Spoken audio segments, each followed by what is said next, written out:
That is a That's very really good good. joke. It's become very popular with our fans of like, oh, we got retinal confirmation on that. It's very stupid. All right. Well, speaking of retcons, there will be no retcons of what happened last time. Is everybody ready to boy. get started? Yeah. Yes. So yeah. All right. So, welcome back. We are currently in the middle of a catastrophe in your hometown of Willowshore, where a monster invasion has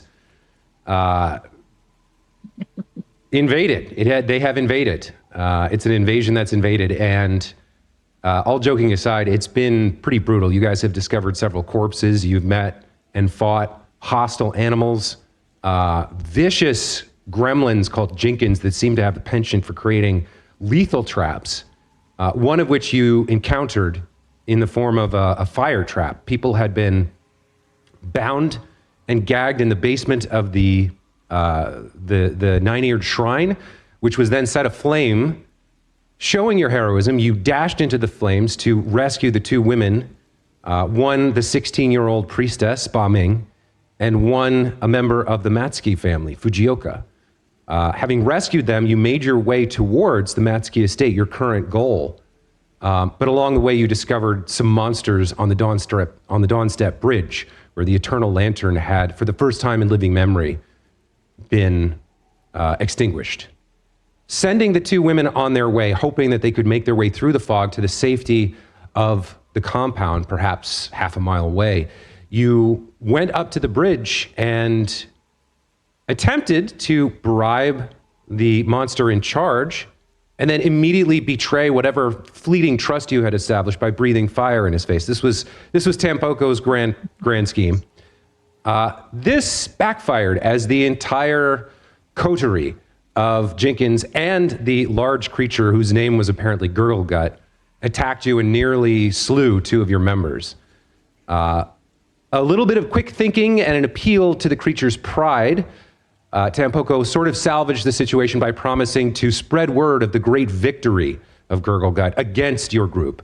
And bleeding and horribly wounded, you fled away from the bridge, back to the river road, and perhaps 30 seconds later, we resume our tale as you guys are heavily injured and defeated in flight. Immediately, Hannah is like, man, can you cast another treat wounds? Because what do we got? I only got so many of it. I can't do it all day. Let me see what man's got available, because I genuinely believe I've used up most of my healing stuff. Can you do treat wounds as a thing? I can do treat wounds, yeah. Okay, I think we should take cover for 10 minutes, treat wounds, because even though it's only half a mile away, I don't know what else we're going to encounter, and I didn't realize Tampoco was such a live wire. Okay, I didn't know, and I'm sorry I wasn't strong enough to defend you guys. Hey, it's not we didn't know what we were up against. I thought we should have gone to see old Matsuki first, and maybe we would have known what we were walking into. I had a great time. I was somewhat scathed, to be fair, but I think I acquitted myself well, and I was brave. It was a win for Byron. It was absolutely not a win for Byron. Okay. An opinion. Let's do treat wounds, and team, I just think we need to communicate better. Maybe just a quick all hands before we get into the field would be really helpful. A bottled lightning, maybe? No, absolutely not. Please don't. Please don't instigate more. No more instigating fights without us all agreeing that's what we're going to do. Speaking of communicating better, while Hana-chan is saying this, Tampoco is just like claps his hands together, has his hands in like a little, and is casting a magic that emanates in a 30-foot emanation to heal everybody. Because I have one spell left, and I'm using it to cast heal. Okay. All right, so go hit ahead the button and cast. Mm-hmm. There we go. Okay. Oh yeah, and it's this one. So it's a group, the 30-foot emanation. I don't know if it matters. You don't have to place it on this map. You can just roll the healing. Okay. So how do I roll damage healing? Okay. Everyone will get 6 points of damage. Or Of healing. Yeah. Yes. So you guys, on this map, you'll just have to open your character sheets from the menu on the right. It's the little person menu, and then you expand the red party folder. Open your character sheet. You can add the 6 hit points. I will note that this magical healing, unless it brings you to full, it doesn't cure wounds. It doesn't. You retain the wounded condition if you have it, which I believe is Hannah and Tampoko went down, right? Yeah. Yeah. And I am now with that healing at 9 of 20. So we really might need to take the 10 minutes and do it, heal wounds, and see if that works. Oh yeah, we still should. I just thought this would help a bit more. Beat a half retreat to Matsuki and do it there, but I'm just afraid of what we might encounter along the way. I think you're right. Where it's like, let's stop and do this now, because like we don't know who might be outside Matsuki's. You know, it's like they could be surrounded. Anything could be there. Yeah. How do I, Jordan? This is a VTT question. How do I have treat wounds on my like quick menu? How do I target when we're in the big map like this? In this case, you don't need to target someone. You can just click the macro, I think. I'm going to macro it. Macro away, baby. Oh my gosh, that's a lot of dice. Okay, that went good. Great. I nat 20 on the healing. So you were targeting who with that? Probably Hannah-chan. Okay. I'll take it. As she took a lot of hits. Okay, I'm back up to full health. And Mand might not be confident on his Tanuki biology. That's fine. He'll give it a shot. But I embrace the warm comfort of man's treat wounds. I feel rejuvenated, and do I get to take my wounded off now that we've done this? I'm back up to full health? If you get back to full health, yes, your wound is removed. Great. But now we have got Tampoko. Yeah, I mean, can you do it again? I don't know how treat wounds works. I don't want to hold up I think the limit on treat wounds is like per person I do it to, not me. Like I'm just using my skill, but you can only be treated once every so often. That's correct. Once an hour or something? Something like that. Yes, so I've added treat wounds immunity to your character, Hannah, which means over the course of the next 50 minutes, you are immune to treat. No one can treat wounds on you. However, as Jeremy said, you can do it. He can perform that same activity for somebody else. Okay. I can't guarantee it'll go as well as it went with Hana-chan, but let me try it for you, Kirk. Sure. Now, that was a really high roll. I'm not. That one went very well. Oh, although that's not bad either. No. That's another success. Now, what you've done here, just to remind you how this works, because we're all still fairly new. When you treat wounds, you take 10 minutes and apply the healing. So in this case, Tampoko gets 6 hit points. If you spend the next 50 minutes confirming that treatment, in other words, you get the whole hour, you can double the rolls. So he would get 12 instead of 6, but you have to spend the remainder of the hour here doing that. That won't bring you up to full? Okay. Okay. It would, but I'd rather not spend the hour. In particular, also removes your wounded condition. So I'm going to remove that. We're going to add the treat wounds immunity, advance the clock another 10 minutes that it took Jeremy to do that. And okay, so you've fled from the bridge, had this brief conversation, and Mand Darkleaf pulls out his healer's toolkit and starts patching up both Hannah and Tampoko. He's not quite able to do as much for Tampoko as he did for Hannah, but 20 minutes later, you guys are in slightly better shape. There is one other thing that I want to make sure you understand, Jeremy, the player, because it seems like maybe you don't. It's entirely possible. Your vessel spell. Jordan. I'm sorry. It's just your vessel spell. We're all new. Yeah. Garden of Healing. Mm-hmm. that's the one that does a D4 every 6 seconds for a minute. So you get basically 10 D4 healing, right? That is your focus spell, which costs your focus point. But in the game, there's an activity called refocus, which is a 10-minute activity, which gets you back your focus point. Back. Yeah. Okay, then maybe while we're taking this downtime, I do a refocus to get that point back. Ooh, that's good. So I wasn't sure if you knew how that worked, but yeah, you spend 20 minutes. I did not. You spend 20 minutes doing treat wounds with your healer's toolkit, and then another 10 minutes. And here you can narrate what this looks like for Mand. You're focusing in on the custodian of groves and gardens and refocusing to get this focus point back. What does that kind of like 10-minute ritual look like? I think because the battle was so chaotic and really sort of put maybe Mand out of his comfort zone, but also we sort of only survived because of Custodian of Garden and Groves and the healing magic he provided. I think I'm sort of reconnecting with the Custodian and, you know, giving thanks for his aid and saying like, we're still in a dangerous situation and I may need your help again. I respect the nature of Willow Shore and how it's providing for us even in this dangerous time.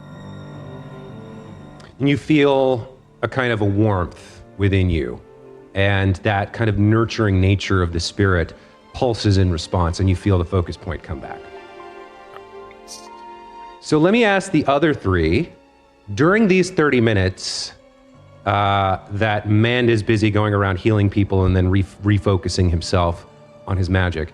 Are any of you doing anything during these 30 minutes? Conversations, activities, anything like that? I also sit down to meditate and refocus so I can regain gravity weapon. I see Mand locking in, and I take the time to center myself, sit on the forest floor, ground my hands into the dirt, and concentrate on my breathing. I also was impressed by how Mand was able to kill some of the creatures and the ability with spirits, although I'd never say it out loud. And so I'm kind of like pacing around, and I have my bottle of Lesser Lightning, and I'm kind of like practicing throwing it, and I'm saying like cool phrases to myself when it lands, as if like splash this. Like I'm like practicing what it would look like if it landed properly. Okay, do me a favor and roll a d20. We'll say on a 15 or higher, this will have some effect. Wait, what is that? Oh, a 9. That is a 9. So, yeah, you try to come up with some cool attack names to shout out like a shonen anime protagonist, but you're not sure it's going to have any actual effect, unfortunately. Get wet is one of them, and I immediately I don't like that. That's not fun. Yeah, Hannah's got to really hone in and concentrate on her breath, not to get involved in whatever that was. Quite something like that. And I think that while this is going on, Tampoco's kind of looking back to the bridge, and he's just like thinking about that Cyclops guy. And I don't know if this would count for my seasonal boon, that to recall knowledge about this gurgle gut. That when I hear the name, does that have a flash of insight as you recall an old parable, obscure legend, or applicable tale to the topic at hand? Does it give you? Do you get an automatic success on recall knowledge, or what does it say? It loses the secret trait, and I increase the result of my check to recall knowledge by 1 degree of success. Okay, then make a society check for me. Okay.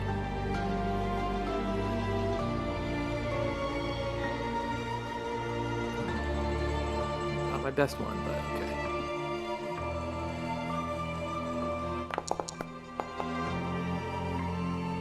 15, and then whatever the success would be, it'll go up by 1. Sorry, I got a little something in my throat. So a 15 is a failure, but because you're using your seasonal boon, which you get once per season, we are going to increase that to a success.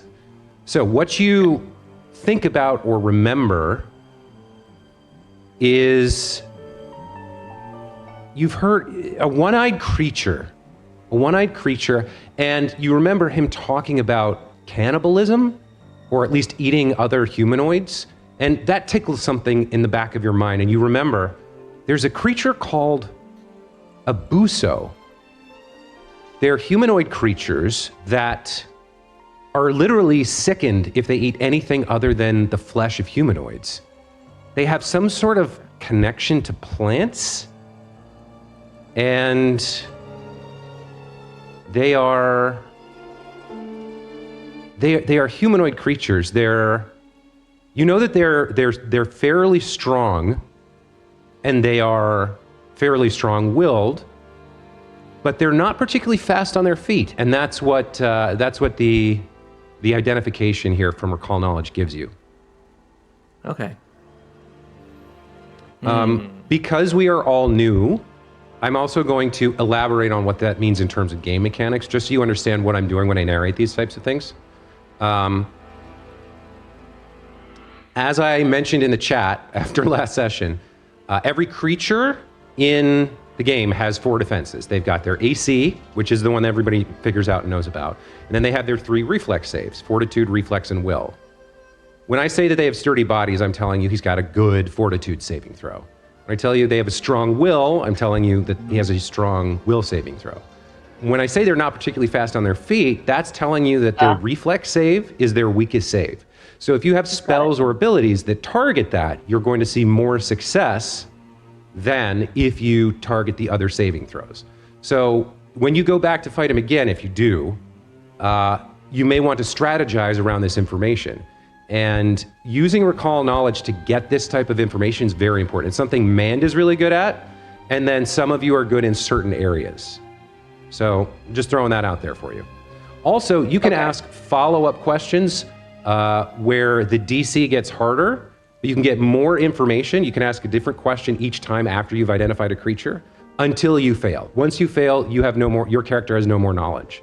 But there's also nothing stating that all 4 of you can't try these Recall Knowledge checks. Okay, that's very helpful. Also, I found myself caught up last time as a first-time TTRPGer. It's like when you narrate something like that, does Tampoco then need to say, like, I tell this to the group? Yes. Okay. Oh, he does. I mean, he would certainly be kind of like, well, yeah. I don't know who he's talking to, because you're like concentrating and you're refocusing, and he's Byron's like practicing cool catchphrases, and maybe he'll save the story till we walk along, but he will share all of this information. Yeah, and I think saying in combat, that is helpful. Yeah. In combat, you guys should absolutely be communicating.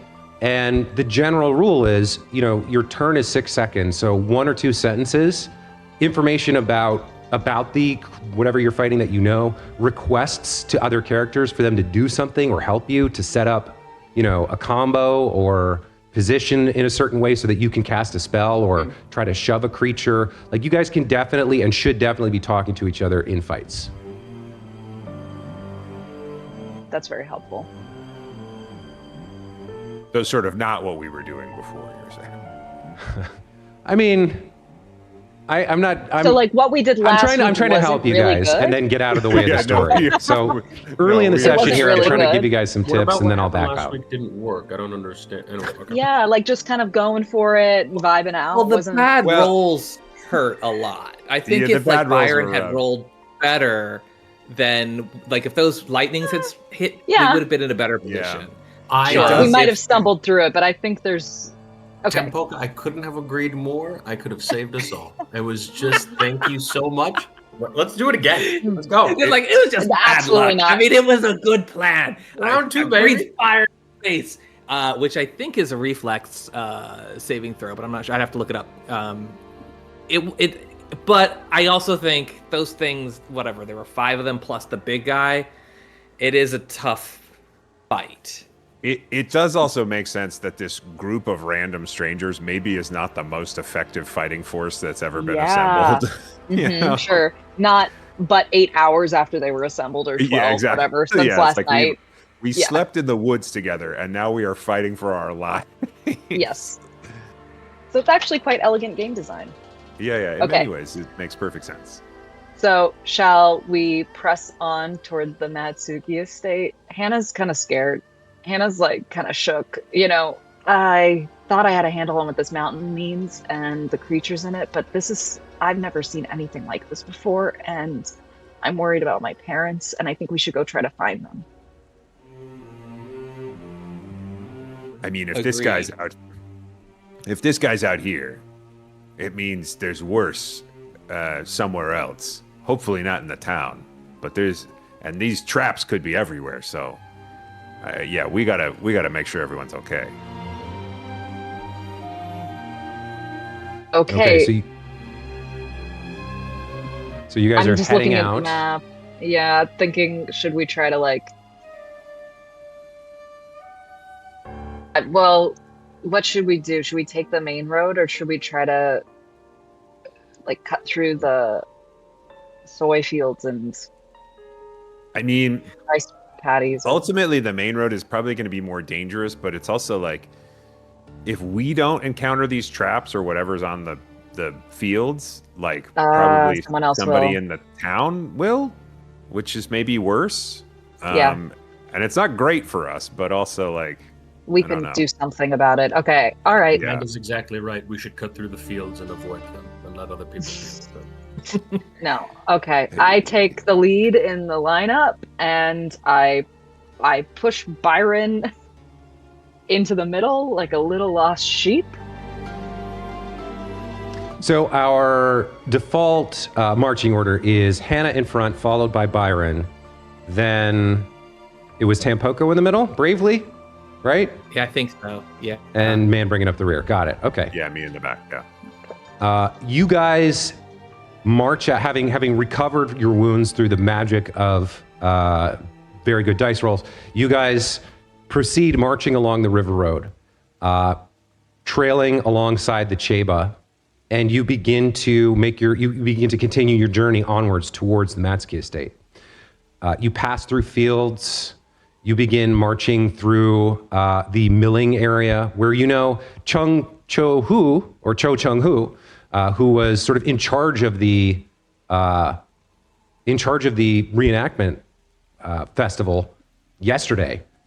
This is kind of his area where he and his workers, there are multiple mills in town for converting grains into flour, and everything here is dead silent. And you see more signs of vandalism. You see, broken windows and smashed doors. You see empty buildings. You see a couple of splashes of blood here and there.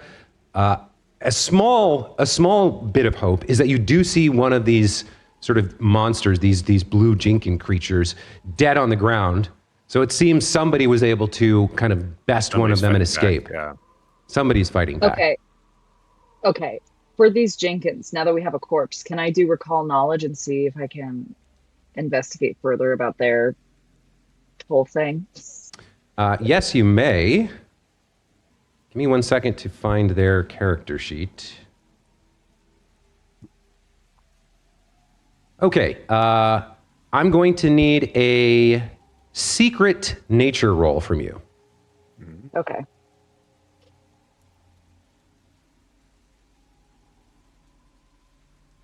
Private GM roll or blind GM roll?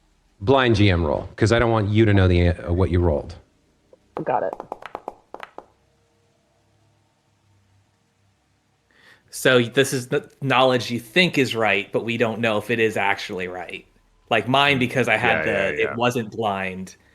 I was able to be like, we knew it was a success. We have no idea if this is a success or failure. Yeah, this could be. Who knows? This could be false, but we're trying stuff. Yeah. And you got to try stuff. So Hannah, you crouch down next to the body of this thing, and it looks like what you've heard about in the stories. It's blue-skinned. It's got these big ears, these sharp teeth. You see it's wearing kind of middling level clothing. It doesn't seem to have anything particularly valuable on it. And you rack your brain trying to recall any more information about these, but aside from the name and what you already know, which is that they have this weird obsession with lethal traps, You're not really able to remember much more about these creatures from any kind of knowledge that you may have read or heard about in the past. Can I look inside its mouth and see if that, like the teeth of the animal, if it's like herbivore or carnivore or what it eats? Oh, they're definitely they're carnivores. They're carnivores. Okay, the fangs. You see the spiky, and sharp they're like, teeth. okay, all right. But we could all roll. You were saying earlier. Should we all recall knowledge to see if we know stuff about this thing? Yeah, so at this point, Hannah's knowledge is exhausted. She's been able to identify these creatures as gremlins named Jenkins, but beyond that, she doesn't know anything. The three of you, however, may have knowledge that she does not. So all three of you in this moment can absolutely roll a blind GM roll for nature if you wish to try to recall more knowledge. I'll try that. I'm not so bad at nature. I'll say I'm a not +4 great at nature, so that was a bad roll. We think. We don't know. I could be.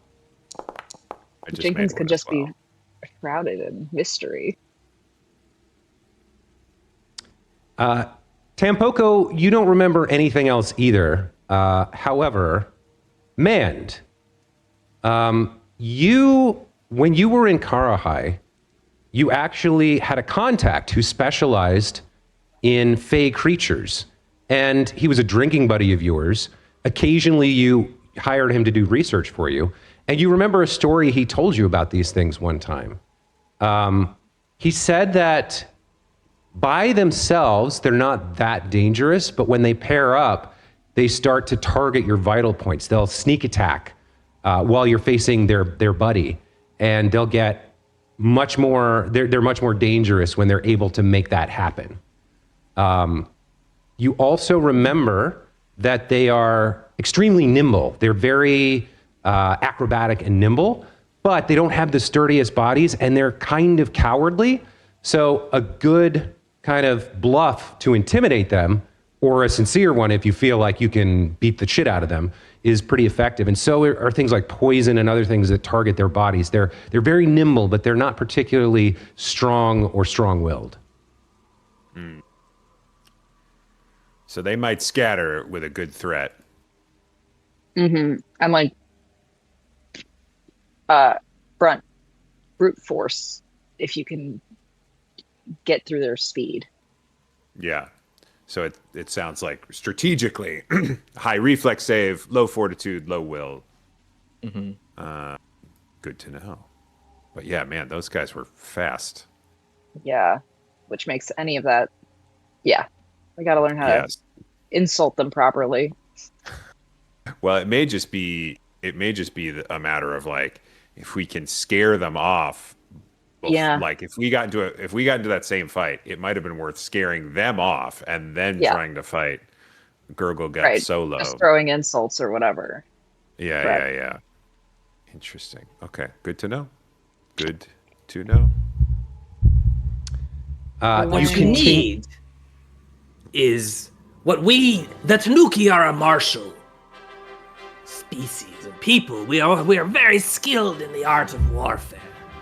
We have what is known as a wall of Tanuki. You fight back to back. That way they cannot attack you from the back. That's what they did. They came from both sides and stab. This didn't happen to me, but it happened to you because you're not familiar with the art of warfare.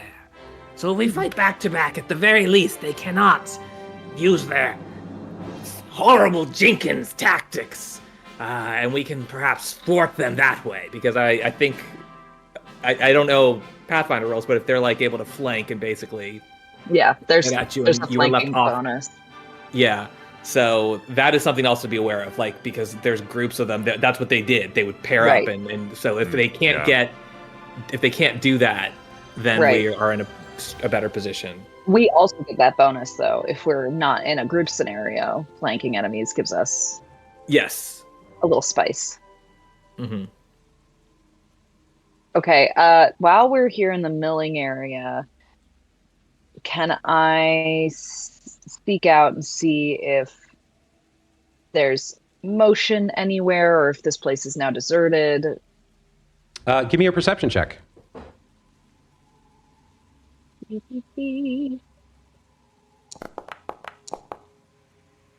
Oh, sick. A 2, making it an 8. Yeah. Hannah's really with the- fucked up from that fight. She doesn't feel good. with the thick mist surrounding you, aside from what's directly in front of you, you really can't make anything out. You can't even really.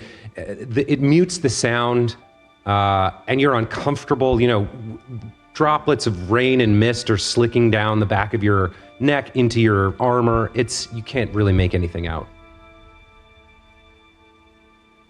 Okay. Shall we press on? Anyone else want to see if our pals are okay? I think. Well. I think we should just go. Yeah, I think maybe it's best because they might be under attack. Like we don't even know what the situation is over there. Or they could be they could have abandoned this place. I mean, they got a Jenkins.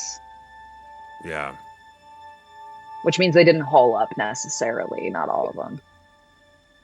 And there's no dead human bodies visible here, so there were signs of bloodshed, but that means that they... Oh, yeah. Can I track where the blood is going? Which blood? Maybe not a Is bad that thing. perception?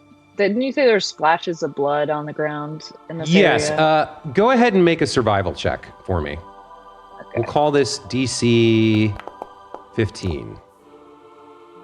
Oh, saddest rolls, 9. Okay, Roll a 9. I don't know what's going on. Hey, we'll mean, take them there's- out of combat. You know what I mean? It's all right. Yeah, sure. There's signs of a fight. Someone was injured. That's about all you can tell.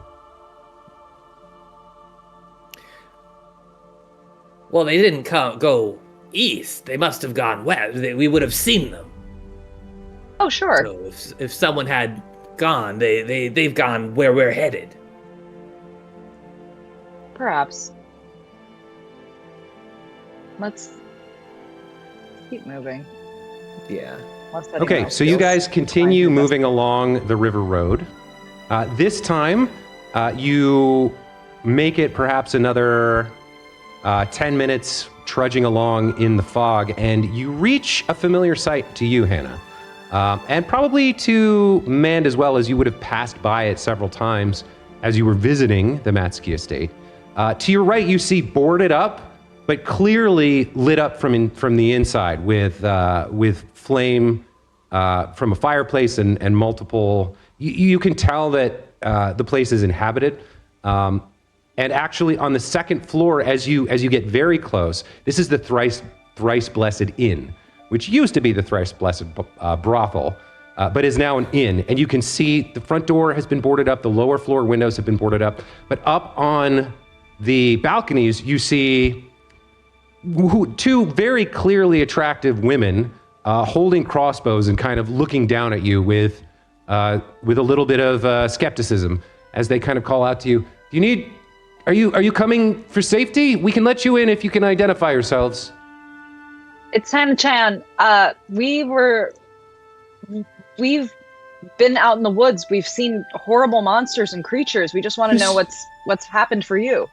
You survived. Oh my goodness. Your parents, I believe, went to the Matsuki estate. You should hurry over there. It's safe in there. They've got those Good. tall walls. We're kind of full in here. Most of the Millers and some of the other folks from South Bank came here, but yes, we're doing our best to hole up and stay safe. You can come in if you want, but I think your parents No. are. We'll All go right. find them. Do you have enough ammo? Do you need supplies while we're out here wandering around? Oh, honey, we have been prepared for anything for decades. Don't worry about us. Okay. Thank you. Thank you for telling me about my parents. And Hannah course, just sweetie. starts taking off down that road real quick. Okay. Okay. Well, So Well, don't wait for us or anything. no. Byron quickly she's got turns to him- the women and goes, I was very brave back there. It's Byron talking about that. you see one of them gives you a wink and says, "Well, stop by and we'll get you some tea and food next time you can when it's safe." Sounds good. I guess I have to find my parents too. He giggles. He's like a school child. Okay. So you guys rush across the creek and make your way to the front of the Matsuki compound over here. All right. So as you approach You see, there are, and you know what? We should get some. We should get a little bit of something moody going here. A little bit of maybe something like this. Just a little music. It's been very silent. But as you approach the front of the compound, you see there are these tall, 8-foot tall, whitewashed limestone walls topped with a gabled kind of like roof. There's a giant wooden gate with the word Matsuki kind of engraved at the top. It's 10 feet tall, hovering above the walls. In front of it, you see two men, both of whom you recognize, Hannah, members of the Matsuki clan, holding heavy wooden carpenter's mallets and carved wooden shields. And as you approach, they call out, "Halt!" And then as they recognize you, they say, "Oh, Yes. oh, Hannah-chan and your group, we've been expecting you. We heard, are you all right? We heard you assaulted the bridge." We did. It was a disaster. We're really not. We're not prepared for the horrors that lie behind that bridge. It was very successful. All right. Well, this is just a formality, but you have to identify yourselves before we can let you in. So, Hannah, what are your parents' names? She just starts crying. Razo, Ishi. All right, you're good. Man, what did you bring last time that you came to meet with the elder? Oh, jeez. Probably some sake or something. Honestly, it gets a little foggy. She asks the guards, "Wait, are there doppelgangers wandering about? Are there pretenders?" You never Mirror know images of us? you never know what could happen in a situation like this. There are all types of monsters and creatures, and doppelgangers aren't unheard of. We're just being safe. You there, the Takahata boy. You're good to, What is it you're always advertising for your father? Me? Yes, you. Takahata lumber, the strongest lumber there's ever been. Open up All the right. mills, you fools! Yes, okay. It's just we needed to identify you. We're not asking for a sales pitch. And then nobody really knows the Tanuki, but everyone knows that they can transform. So just turn into a raccoon dog and we'll let you in. So rude. All right, everyone, turn your into a faces raccoon dog. away. He kind of steps behind Byron for a second, and then out on the other side comes a small raccoon dog on the other side. So they don't see the actual transformation, but like it was clearly happened, as if we had no VFX budget. And the two guards kind of look at each other and nod and say, "Good enough, come inside quickly." And they open the front gate and let you in. Wow, that just got a good enough, They don't know what we've seen and what we've been through. I mean, That's I guess very they do. They heard about us on the bridge already. There must be some sort of communication system. Okay, so we're inside the compound. As you are saying that, one of the guards turns to you and says, "You rescued Fujioka. She came with Ba Ming and told us that you had saved her and were on the way." Yes. That was almost an hour ago, though, so we were worried about you. But I'm glad you've arrived safely. Come in. As you enter the compound, you see it is bustling with activity. You see there are dozens of small groups of people, some clearly badly wounded, sitting in the large open courtyard. You can see there's a traditional kind of Japanese-style manor, a long wooden covered hallway in front with several paper sliding doors opening into multiple rooms. In front of it is a wide open space, beautiful gardens, a large koi pond, and the space is just filled with people sitting on stones and rocks and blankets, some of them with bandages. Other people hustle around with food and drink. You see people carrying messages. You see mostly the members of the family seem to have taken charge, but you do see a couple people you know. In one corner, Byron and Mand, you both see your friend Yo So-jin sitting and drinking a cup of tea, her face and arms covered in red welts. Other people, let's see. Sorry, I'm checking my notes here about who's here. As you make your way in, actually, Tampoko, you see a very nervous-looking brunette, kind of hurrying from group to group, carrying bandages and ointments. And as she glances up and sees you, she calls out, Tampoko? Oh my God, you're okay. Oh God, Tampoko. And she rushes over to your group and greets you and says, "Are you all, what happened? How did you, you were out in the forest, right? You got kidnapped and then, oh God. This is Shioli, the glassblower and brewmaster in town, and one of Tampoko's few close friends. Give me a second here to bring her up for you so you can see who we're talking to. There's a lot of buttons I have to click to get everything working. Mm-hmm. Here we go. So Shioli bustles up to you, Tampoko, and says hello. Aww. She's elven or half elven, perhaps? She's half elven, yeah. She's an Ivarin. Okay. And he's very happy to see her because he didn't get to go into that whole area. So he's like, Oh, I'm so glad you're safe. Ah, if only I hadn't used my magic I could heal more of these poor people. and you see he's kind of like upset by it. This is not any of our wheelhouses. And he's just kind of like, It's okay. You rescued Ba Ming, and she, between her and Elzeth, they've healed the worst of the wounded and injured. I couldn't do anything. It's not what I could do. But the people who were in risk of dying were saved, partially thanks to you. So don't be down on yourself. You're great. I'm very happy for you. and Are you guys? What happened to you? How did you get back from the forest? It's so dangerous out there. There's those little blue monsters everywhere and angry creatures. We did our best. You might want to avoid the bridge for a little bit. You went to the bridge? I heard there's something awful there. Yeah, Yes, you the heard stupid right. idiot named Garglegut. Oh, and we almost defeated him, but he cheated so horribly.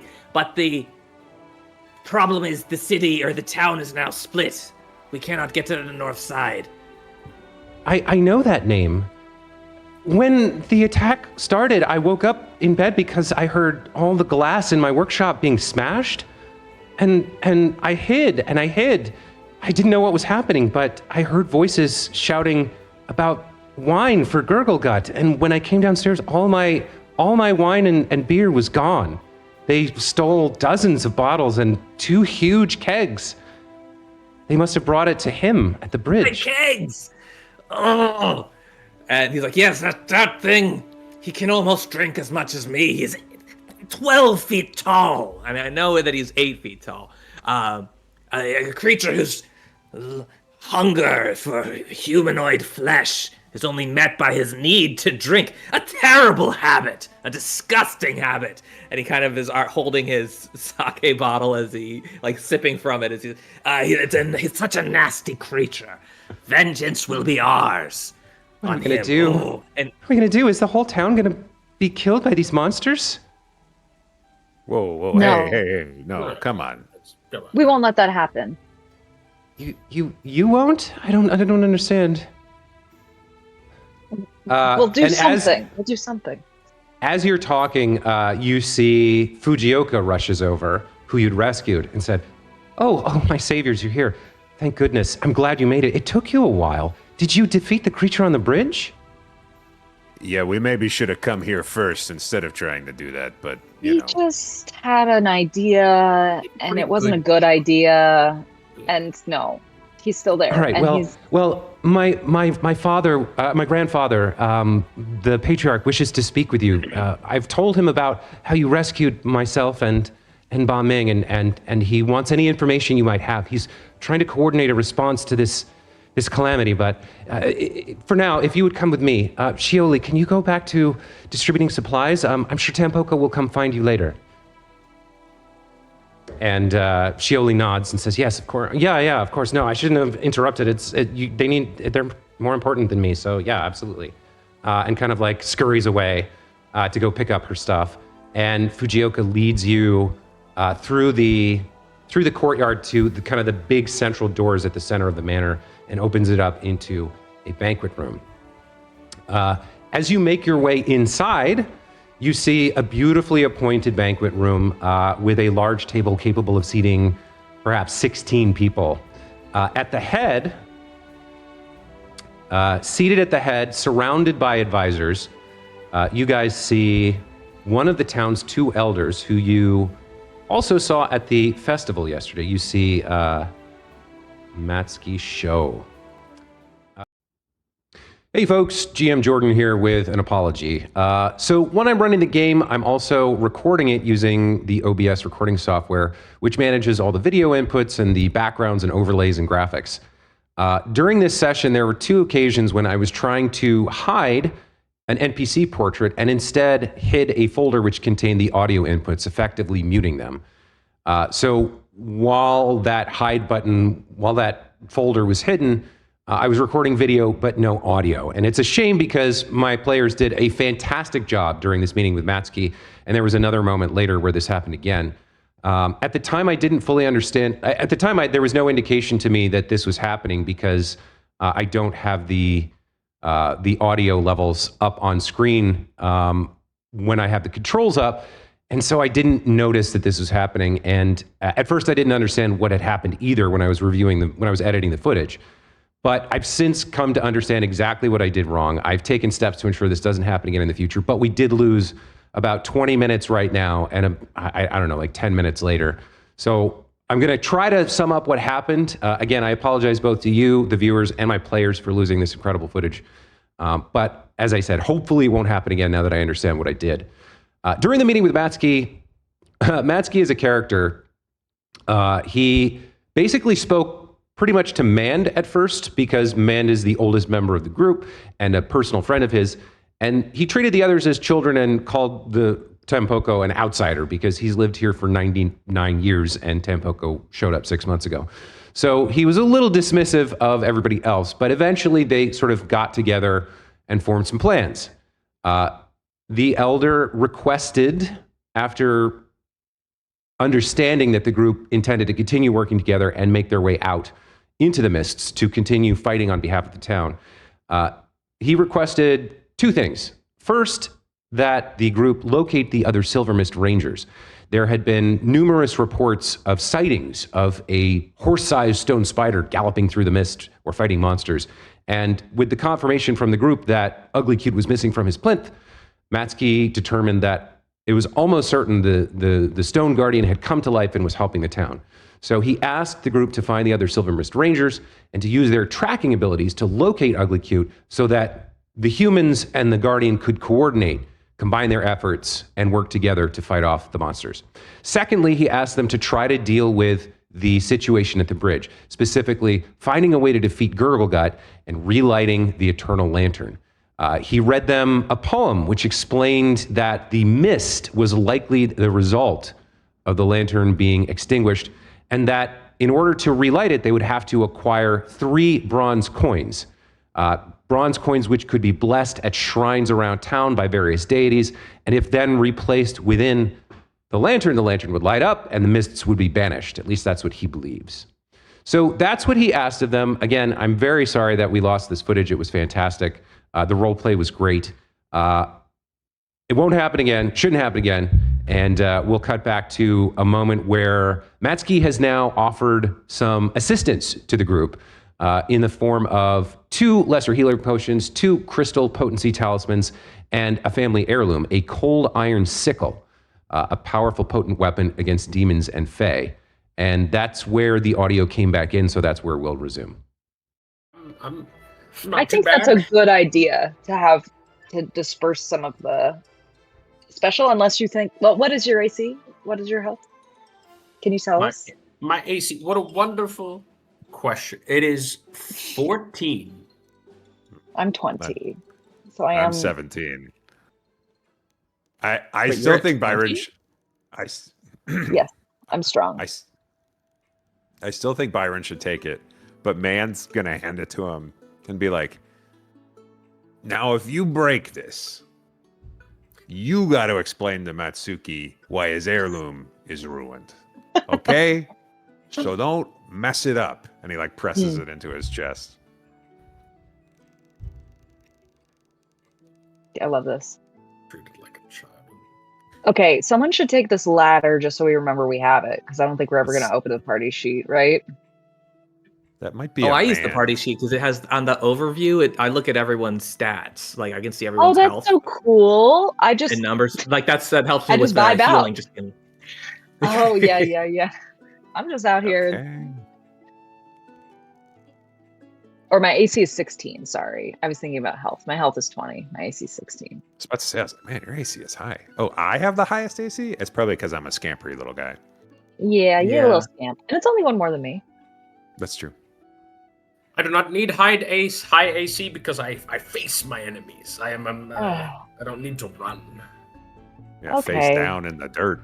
But We can tell that this entire conversation is kind of pissed Byron off, and he's kind of just like sulking a little bit, and he's just like wandering in the background, being like, "I'm powerful.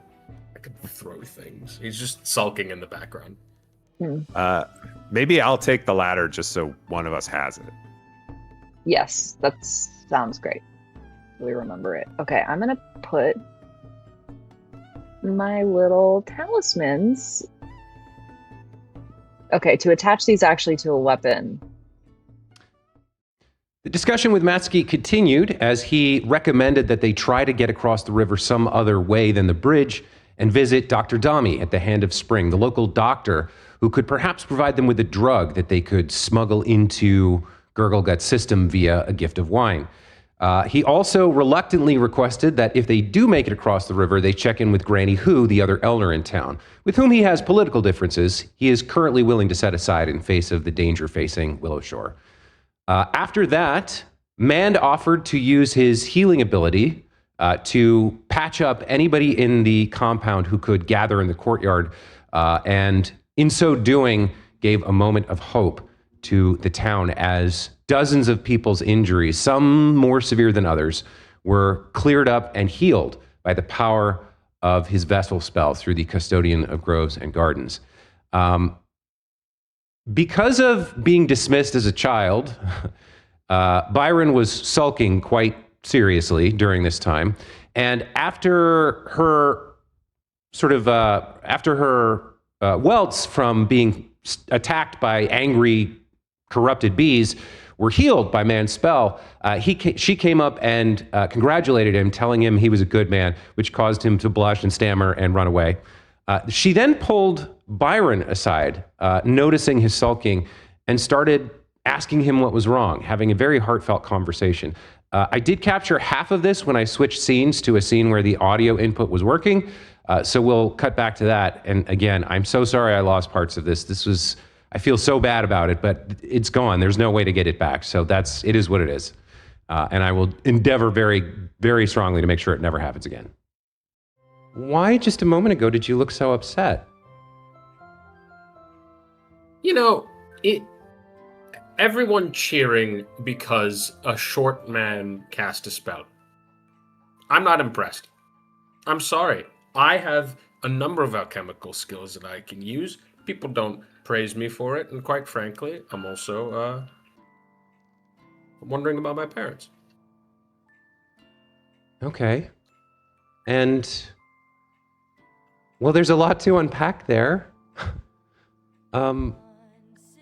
Let's talk about your parents. What are you worried about? Your home is like huge and built of stone, right? I'm sorry, someone's singing and I'm having a tough time hearing you. Yeah, there's a couple of songs in this thing that have like that have lyrics. Listen, I just put on the romance one and didn't know that there'd be lyrics. So we're going back to Capper sure. Loop, everybody. Okay.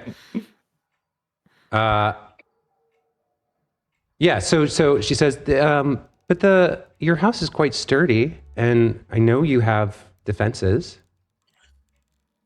So I'm just, I'm a little worried. My father can take care of himself, but I don't think my mother can.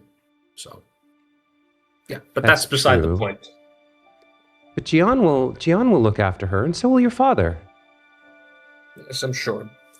He's very good at taking care of other people. That's what he's known for. let me ask you another question. You said you weren't impressed with man's spell, and I sense... I can tell that there's a little bit of a projection there, I think. Are you a little bit worried about your alchemy being useful?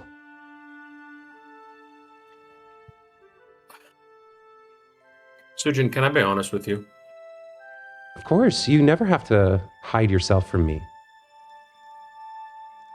I've been saying pretty often that I'm very good at throwing bottled lightning. And I don't think I'm very good at throwing bottled lightning.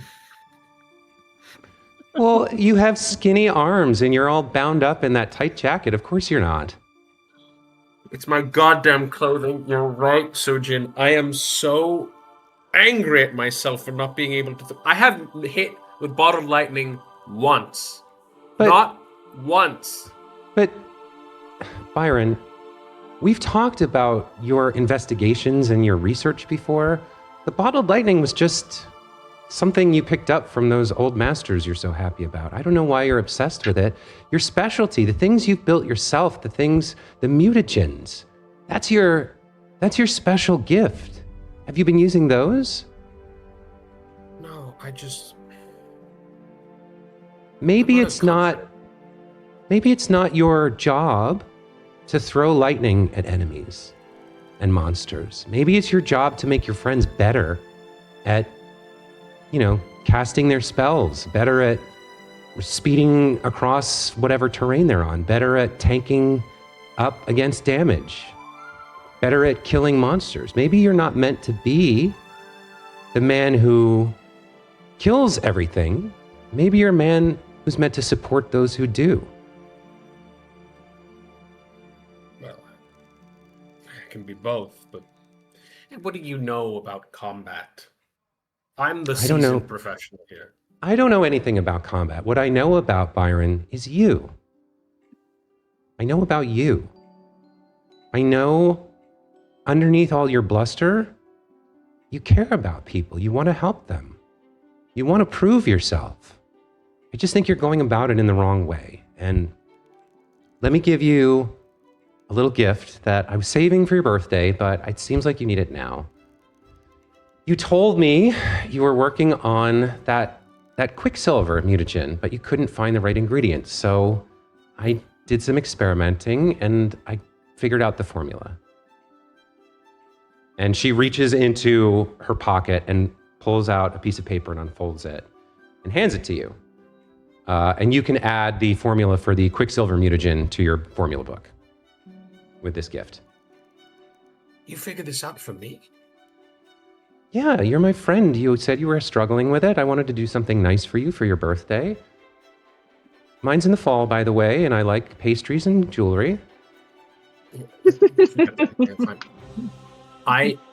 We see Byron kind of like, is he almost crying? Like his head is like down a little bit, and he's like, sorry, I'm just thank you. This is one of the nicest gifts I've ever received. I don't know how... You're a good friend, Suji. Thank you. You're a good friend, too. You're just prickly, like a rose.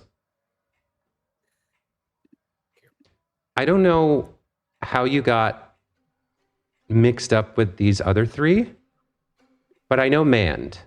He's a good man. And I'm not a fighter, like you said. I can't go out into the mists with you, but if you're struggling, talk to him. Or talk to the other two. Talk to the Tanuki, talk to Hannah-chan. Don't get all wrapped up in who you think you're supposed to be. And just be who you are, all right? All right, fine. Okay. Thank you, Sojin. Thank you. And with that, we'll cut back, I think, to what was happening with some other folks as Sojin is leading Byron off for this little private conversation. Hannah, you hear, "Oh my God, my little tree frog, you're alive!" And your dad comes rushing across the courtyard and sweeps you up into his arms. "Oh, Hannah-chan, I was so worried about you." huge tears rolling down his face. Oh my God, I'm so worried about you. You were all alone in the forest. Dad, I'm fine. Dad, are you okay? My baby! Stop it, Dad. Dad, she's crying too, but also now he's just annoying. It's like that first wave of relief of like, oh, thank God, I was so scared to like, Dad's super annoying. Yeah. Dad, He Dad. He turns Are to you you, okay? Tampoko, and says, "You must be the magical Tanuki who saved my daughter. Thank you so much. Oh my God, you're a hero. You're my hero." Oh, and he's Dad, pumping your hand up and down. Capable. It's like you saved her from the monsters and the ghosts. Oh, when this is all over, you have to come over. I will cook a feast for you. I'm the family chef.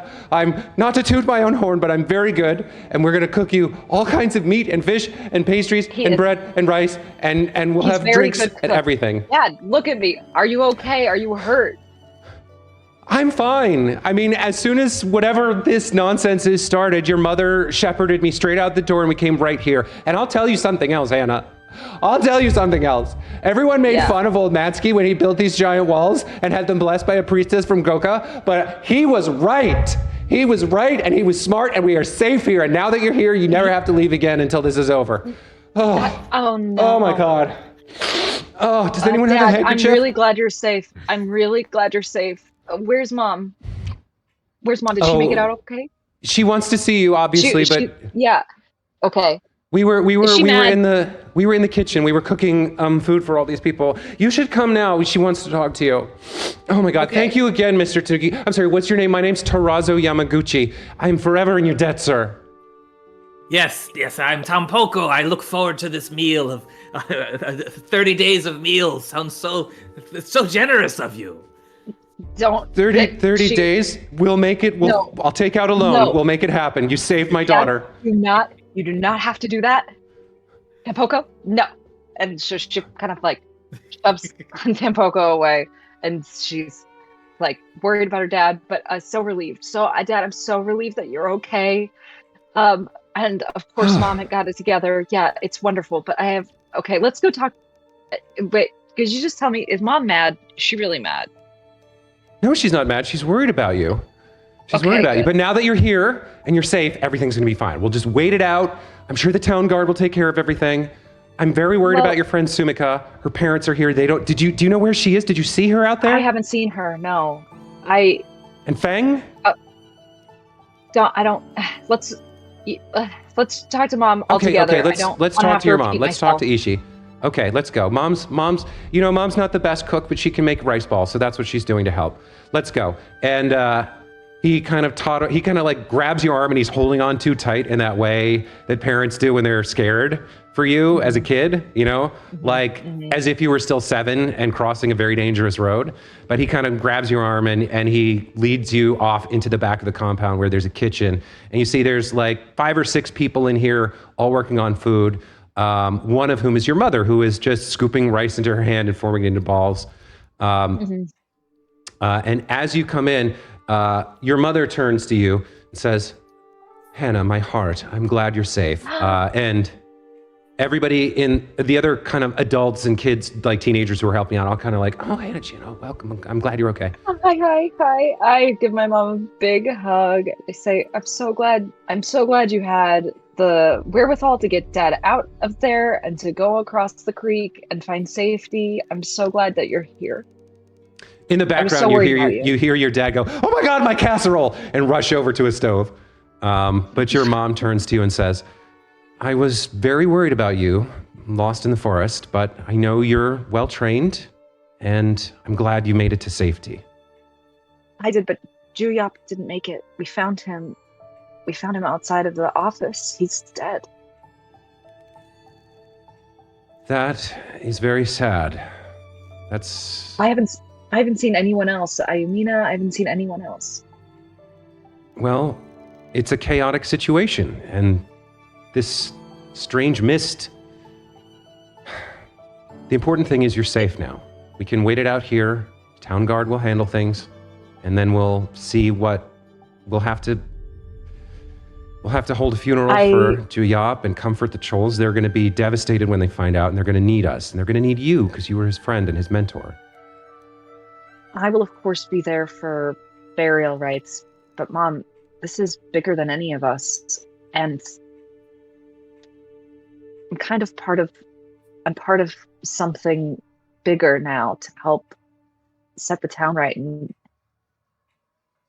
I kind of promised Matsuki-sama and the rest of my, the group of people kidnapped, we're gonna go help out there and make sure that the town goes back to the way it needs to be. We need to help protect them. There's no other people who could even fire a bow, and you know that. Your dad drops a pan, clatters it, clang, clang, clang, and says, "Absolutely not, young lady. You are not going back out there." I didn't mean for him to hear that yet, because Mom, you have to help me get him on board. She kind of puts a hand up to your dad and says, "I'll handle this, Terrazzo." She turns back to you and says, "Explain to me." Oh, I'm sorry, guys. I've got a doorbell. Oh. Back into the scene. Where were we? There's a clank of a pan, and right, and Terrazzo's coffee mate spilled everywhere. So your mom sort of holds up a hand and says, "I'll handle this." And she turns to you and says, "I'm a little confused. Explain to me what you're saying." I'm saying I have to go fight the ghosts and find the other rangers and relight the eternal lamp. I do, me. She pauses for a moment. She says, "Why?" Because I love this town, and I'm good with a bow and arrow. I'm good with a naginata, and the town guard is not only decimated, there's not enough. We all have to band together and do what we can. Otherwise, this is never going to stop. I don't know about that, but I know that you love me, and I'm still your baby in your eyes, but I'm a grown woman, and this is what I've chosen to do with my life. So Hannah, you can support me or you cannot. Hannah, I recognize that you're an adult. I recognize you make your own choices, but I also know you. You're impulsive and emotional, and you don't always think things through. So if you're going to go out and risk your life, I want to make sure you have a plan. What is your plan for surviving in the mist out there alone? I'm not alone. That's the great thing. I'm not alone. That Fuki Tanuki is with us, and Mand, who apparently has magic, and then Takahata, for all of his faults of his personality, is quite powerful in some ways. But I'm really glad he's out of earshot, because you just can't say stuff like that to him. He'll just totally take it and run with it. So I'm not alone, and whichever rangers have survived, I need to find them and coordinate their forces. That's the point. If none of us are individuals, we've all chosen to cooperate together to set things straight. She pauses for a moment, and then she says, "All right, tell me about the Tanuki's magic. What spells can he cast?" Just like fire, and it's creepy. He can turn into other kind of things. There's some healing ability. He's got stuff. Mom, why do you know what? Just trust me on this. Hannah, I know I'm impulsive, but my feeling is very confident. I trust your intentions, but you're telling me you're going to go out and fight monsters in the middle of a disaster, and your only backup is somebody who has fire and stuff. Don't you think maybe you should meet with them and talk about what they can do specifically so that you know? That is a really good idea. Yeah, your old mom has good ideas sometimes. Sometimes. I wish I could bottle you up and take you out in the field with me, but I can't. I need you to stay here. Neither your father nor I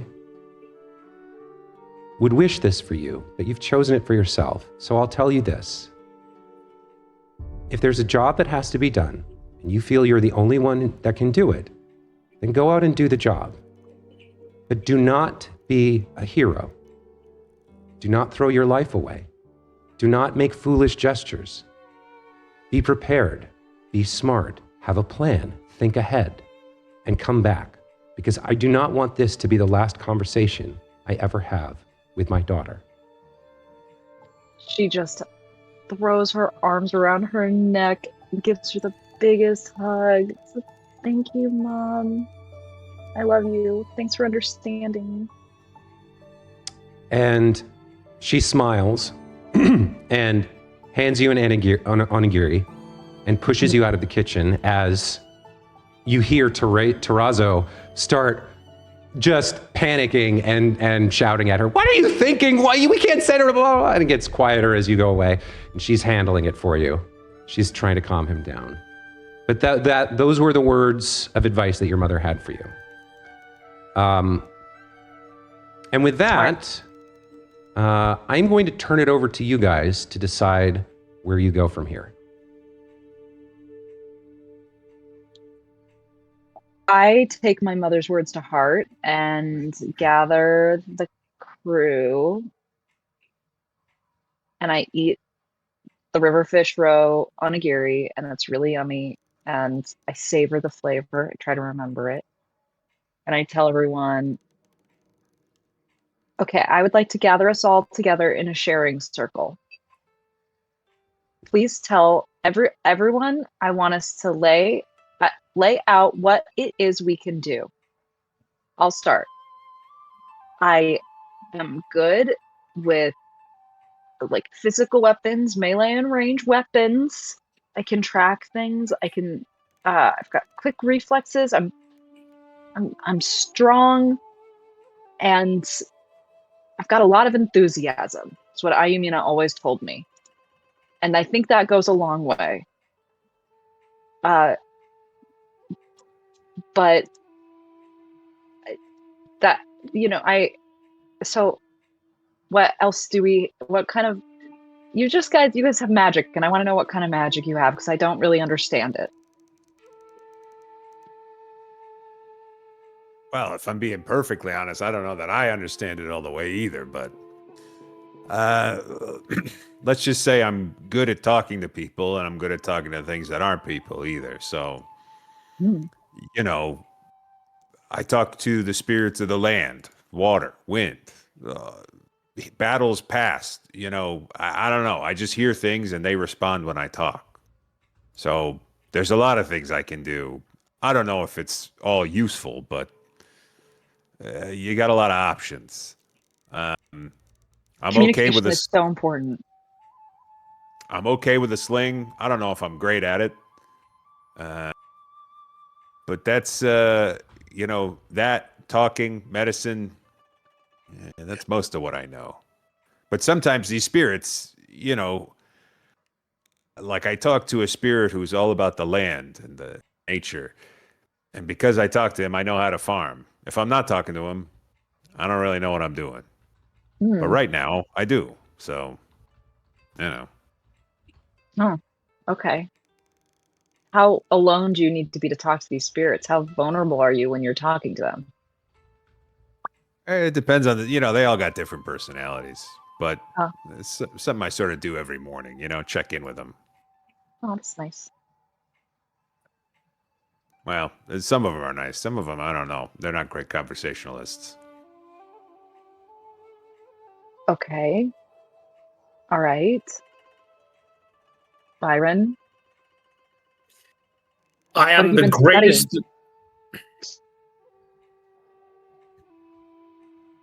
I'm a talented alchemist. And I am very good at supporting those who are best in attack. I am someone who can provide the materials that they need in order to be strong. But I myself am not the most dangerous attacker person. I have mutagen spells, I have alchemical potions, and I can provide for others. That is my role. Sounds like a benevolent upperclassman. Yes, it does sound like it, doesn't it? Okay. And you, not at all scary Tanuki creature. If we're sharing, Why don't you share that onigiri over here? I offer him the last bite, and I say, Fake- the very last bite of the onigiri my mother formed with her own hands for me, her only child. Yeah. No, please, you take it. And he takes it with his claw, which is probably all dirty because he was walking on all fours for a little bit. And he says, "Oh, I couldn't possibly." And he takes like half a bite of it and hands it back to you. So you kind of see his little teeth dig into it. He's like, "We're sharing. I couldn't have your mother," but he does take a bite of it. It's like now half of a bite is left. Yeah, really, you actually just eat the rest of it. It's just like real grossed out by his grubby little claws. He kind of puts it in. It's like, "Are you sure? If you insist, do you?" And he looks at Mand and Byron. "Do you want it?" And it's on his mouth already, so like you certainly wouldn't want it. I'm all right. I'm good, actually. I got that jerky from earlier, so I'm okay. Then he just eats it and with his mouth full, and he's like, I can breathe fire. I can turn into a raccoon dog, as all of my kind can. Mm. And I can Okay. eat fire. Actually, can I interrupt for a second? I had originally made that challenge for Tampoco as a drama point because I thought your character build was one of the things was that you can't transform. "Oh no, I can transform into a Tanuki. Everyone can." What's the thing you can't Oh, do? do I not have that power? I thought one of the thought I things had we that talked ability. about was that, like, I thought we had talked about how you were insecure about that, I thought.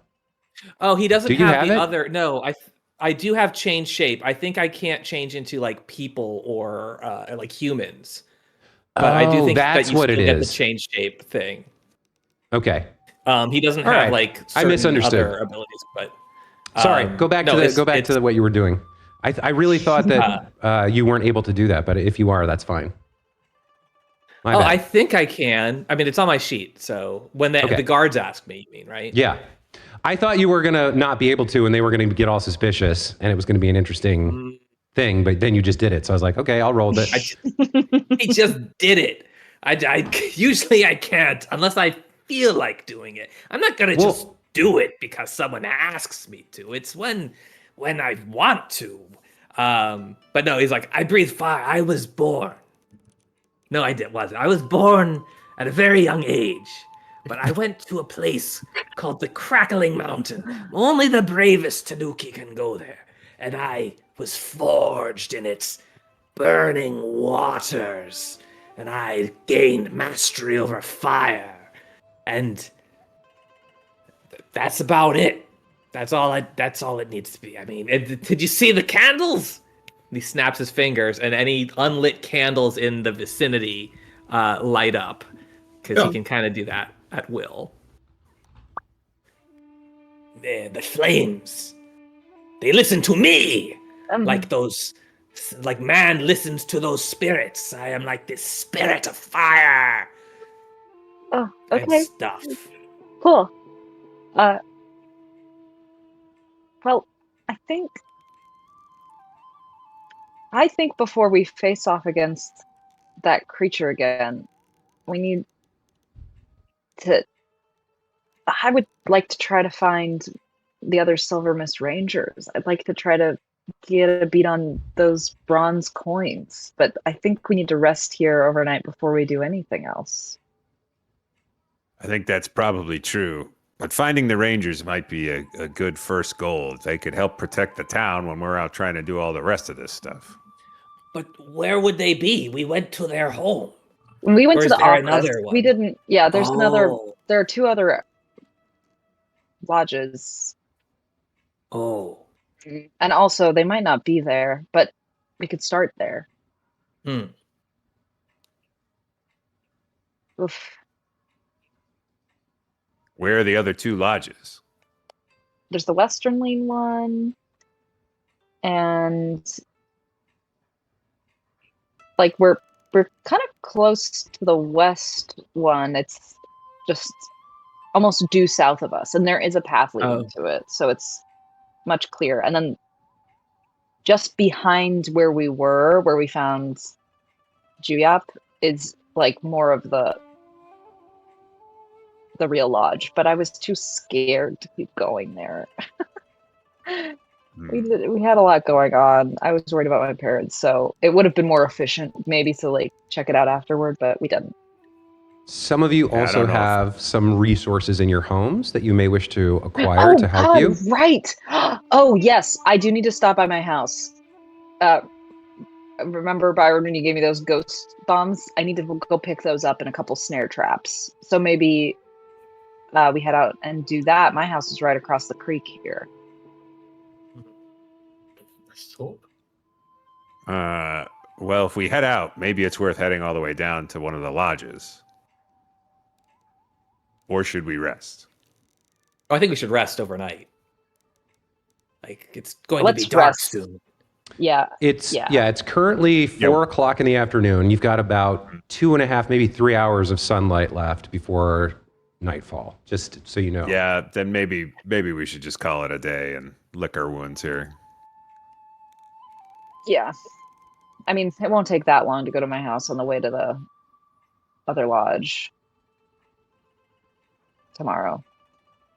And in the spirit of sharing, says Tampoco, I can handle gurgle guts. I have a plan, and I'll tell you what it is rather than just do it this time. You see, that That's idiot, good.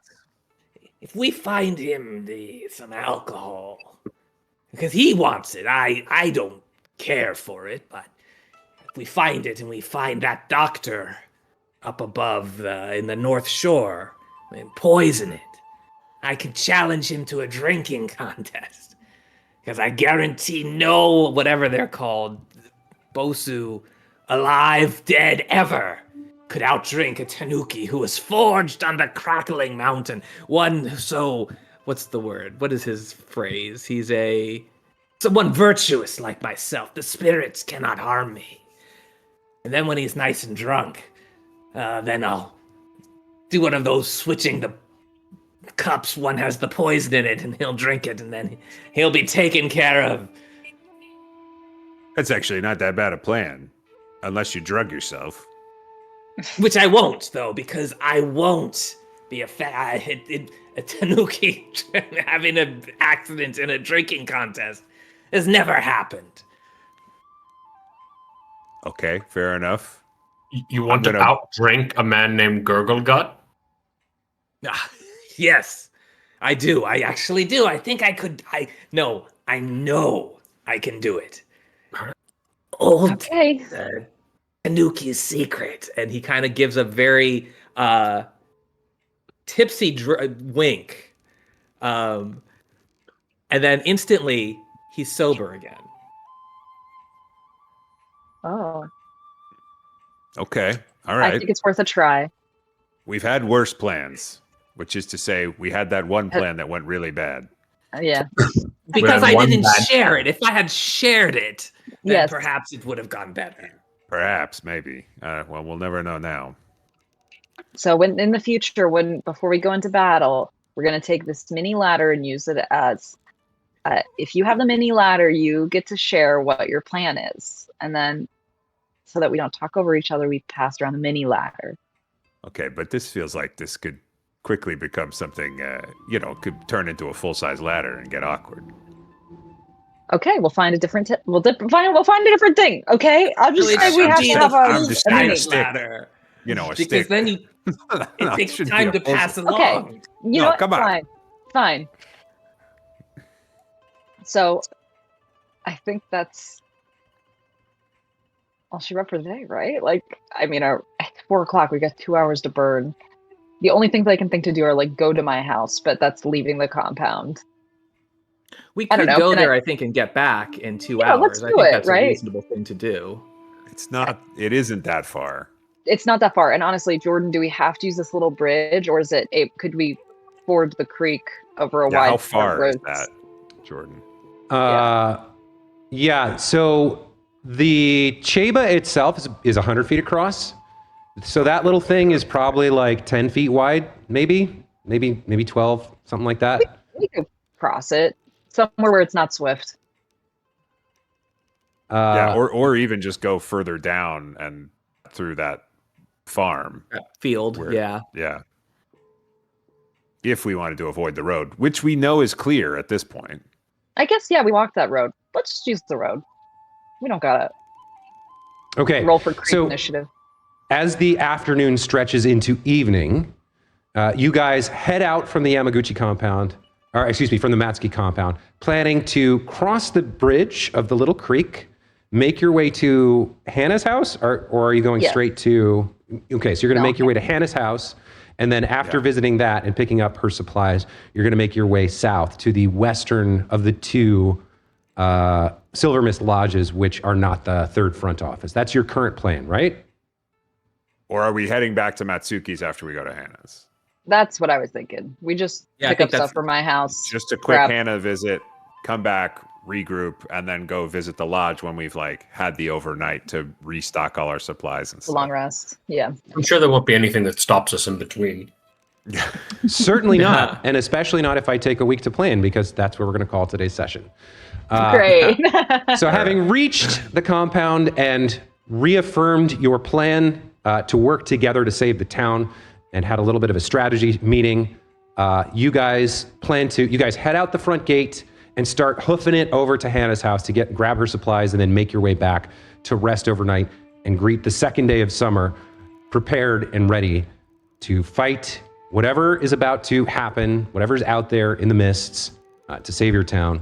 We'll reconvene next week to learn how that goes. Nice.